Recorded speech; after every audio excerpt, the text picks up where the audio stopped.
Hello, my name's Craig Barton, and welcome to a series of videos designed to help you make the most out of my website, diagnosticquestions.com.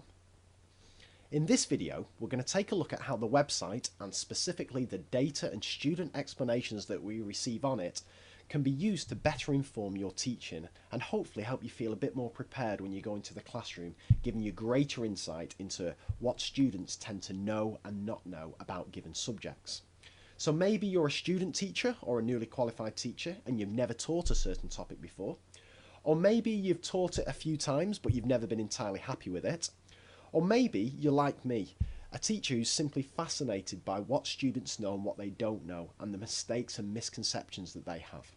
And whenever I first came up with the idea for the website, that was the real driving force behind it. I want to better understand what students know and what they don't know about mathematics and try and come up with ways to remedy that.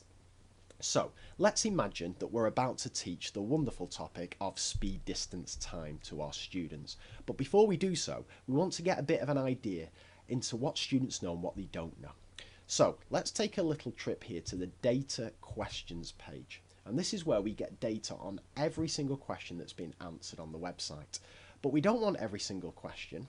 What we want to do is filter it down into the exact topic area we want. Now notice here we can also filter it down into specific age categories or gender categories. So if we wanted to know how 14-year-old boys perform on specific questions, we can do that on this page as well. But for now I'm just interested in how students across the world perform on speed, distance, time. So I'm going to go into maths. I'm going to go into geometry and measures.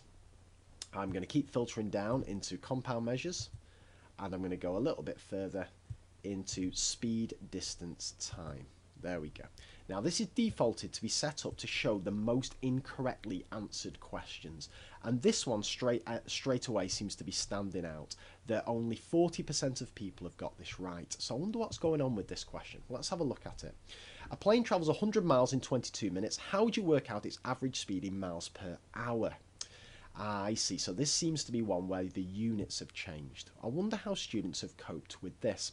Well, we're on the page by default that shows us students who've got it right with their correct answers. Now that's going to be incredibly useful for us to get an insight of how students who get it right think.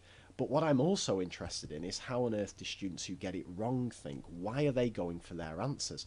Well, let's have a look here. I'm just going to click here and click on all, and this is going to give me a summary of all the wrong answers and the explanations that are given. So B seems to be standing out as quite a common one here. Let's have a bit of a look of what's going on with B. So let's filter that down into B. So students who pick B are going for this. Speed is distance divided by time, 100 divided by 22. But as 22 is in minutes, you need to divide it by 60. So they're going for the divide by 60 as opposed to the times by 60. Now that tells me as a teacher that those students are not misreading the formula triangle. Indeed, they're getting it the right way around, but they're also aware that something needs to be done in terms of minutes, but they're just doing it the wrong way around. They're dividing by 60 instead of timesing by 60. So I know when I teach that, I've got to watch out for that. Let's just have a look at the general picture of figures again. So I've clicked on advanced here. I can see that one student in this very small sample has gone for C. So that's not going to be a big misconception, the fact that they just think that they just have to times together 122 and 60. So perhaps I don't need to worry too much about that. Quite a few students have gone for A. So A suggests to me it's a correct reading of the formula triangle, but again, they've not accounted for these extra minutes as for the different units. So there, and indeed, if I just click on answer A there, I find out exactly that. Distance divided by time equals speed. It's distance divided by time, blah, blah, blah. So before I've even taught that topic, I've now got a bit of extra information up my sleeve, because that suggests to me students around the world are struggling with questions when it comes to changing units.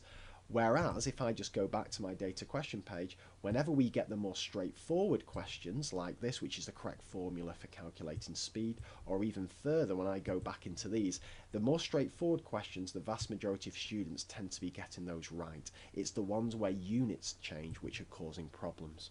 So that is just a quick insight of how you can use the website to better inform your teaching, because it gives you a bit of extra knowledge of what students are likely to know and not know before they go into it. We've only got limited data on the website at the moment because these new features have only been live for a couple of days at the time of recording. But the more people use it, the more answers we get in, the more schools that register completely for free, that's going to give us a greater insight into the statistics and the reasons behind the students' answers. So please help spread the word. Take care and bye for now.